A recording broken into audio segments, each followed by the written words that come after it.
Welcome to The Explainer. So glad to have you with us today because we are jumping straight into what I honestly think is one of the most fascinating tactical heists in world football. We're breaking down Brazil's 2026 Masterplan. We're going to look at exactly why 2026 is uniquely primed to be the year of the Hexa, that incredibly elusive, historic sixth World Cup title. And it's literally all being driven by this highly unlikely partnership between manager Carlo Ancelotti and the maestro himself, Neymar. We've got a lot to unpack because what Ancelotti is building is causing massive debate right now. He's totally shifting away from a decades-old philosophy just to build a machine entirely around one man's game intelligence.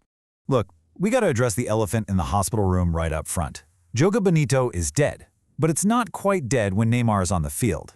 Despite a really devastating string of injuries, Neymar Jr. is going to the World Cup. Now, for a lot of people, taking a player with his recent medical history is just a colossal gamble. But you literally cannot deny the pure, unadulterated magic the guy brings. He's kind of the last remaining spark of that traditional flare-filled Brazilian style we all grew up loving. So it begs the ultimate question. Can a broken Neymar really carry an aging Brazil to glory?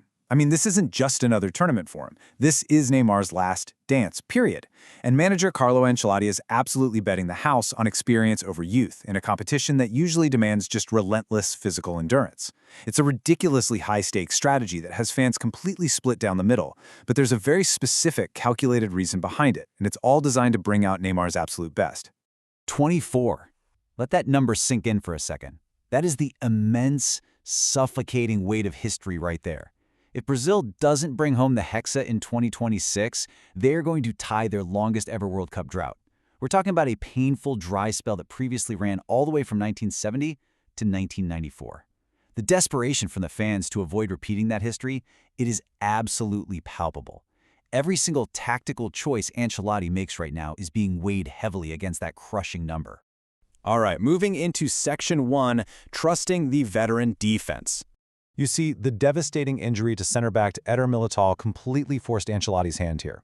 Instead of gambling on untested, high-flying youth in the back, he's heavily prioritized grit, composure, and literal veteran leadership.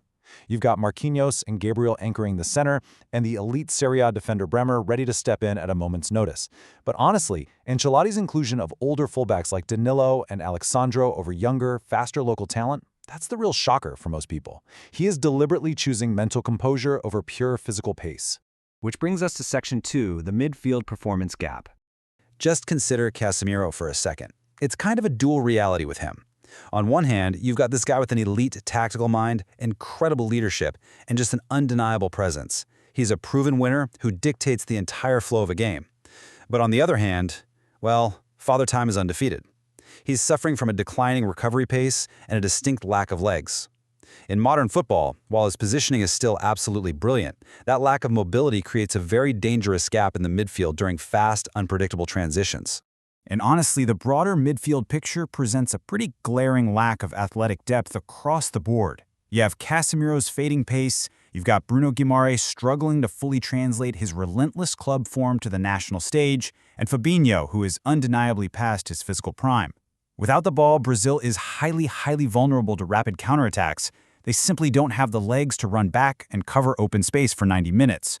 What that means is they need a genius to outsmart the opposition instead of trying to outrun them. So, Section 3, Ancelotti's tactical masterplan.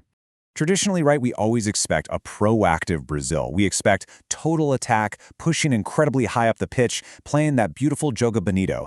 But Ancelotti is engineering this shocking, purely pragmatic departure to a reactive system.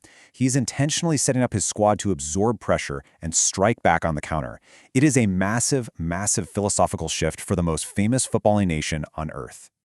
So a reactive system basically means intentionally absorbing the opposition's pressure deep in your own defensive half.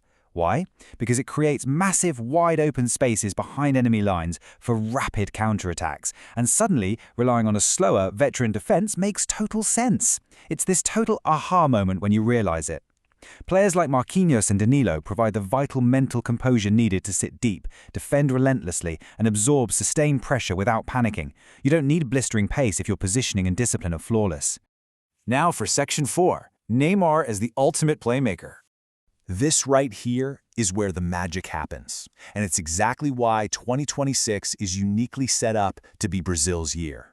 Neymar acts as the ultimate number 10 creative monster. Look, Ancelotti knows Neymar's physical limits. He isn't asking him to press for 90 minutes or track all the way back to his own penalty box. He's deploying him purely for his unmatched game intelligence. His brain moves faster than any 20-year-old's legs ever could. He's the skeleton key, explicitly designed to unlock those deep, stubborn defensive blocks and completely dictate the tempo of the game. Let's actually walk through this ultimate counterattack blueprint in action. First, the veterans stay super calm and absorb the pressure deep in their own half. Second, those experienced midfield anchors we talked about, they recover the ball. Third, and this is the deadly part, they immediately find Neymar floating freely in that number 10 pocket. Finally, with just elite vision, Neymar effortlessly threads a line-breaking pass to his lightning-fast wingers. He literally covers the team's physical gaps with pure passing geometry, orchestrating the transition flawlessly without needing to sprint a single extra yard. But wait, Neymar's impact actually goes way beyond just passing geometry. He offers an elite long-shot ability to break deadlocks when opposing teams just stubbornly refuse to open up. His set-piece deliveries are completely unmatched, which is perfect for Brazil's incredibly tall center backs. But you know what his most fascinating role is? He acts as a psychological shield. By absorbing all that crushing media spotlight and taking the entire weight of the nation on his shoulders, he allows the younger stars to play completely free of the mental burden. And finally, Section 5, bringing the hexa home.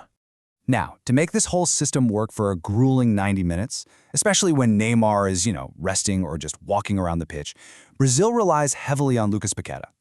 Delivering over 20 goal contributions in roughly 60 appearances, Paqueta is essentially the blue-collar worker that enables the white-collar magic. He steps in as the hard-working number 10, providing the relentless defensive tracking and off-the-ball work rate that is absolutely necessary to keep Ancelotti's system perfectly balanced. And just waiting at the end of Neymar's masterful passes is this absolutely fearsome front line.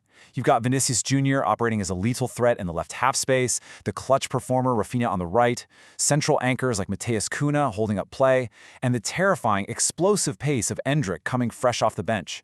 This is an incredibly youthful, hyper-dynamic attacking arsenal that is tailor-made to feast on the counter-attacking chances orchestrated by Ancelotti's deep block and Neymar's vision. Of course, all this theory, it's going to be tested right out of the gate. In the group stages, Brazil's reactive system faces a real stress test against Morocco, Scotland, and Haiti. Morocco is incredibly resolute defensively, and they won't easily leave open spaces behind, while Scotland is a highly motivated underdog that just excels at disrupting rhythms. This isn't going to be a walk in the park, it's a crucible. It's going to determine if this tactical heist actually holds up under the bright lights.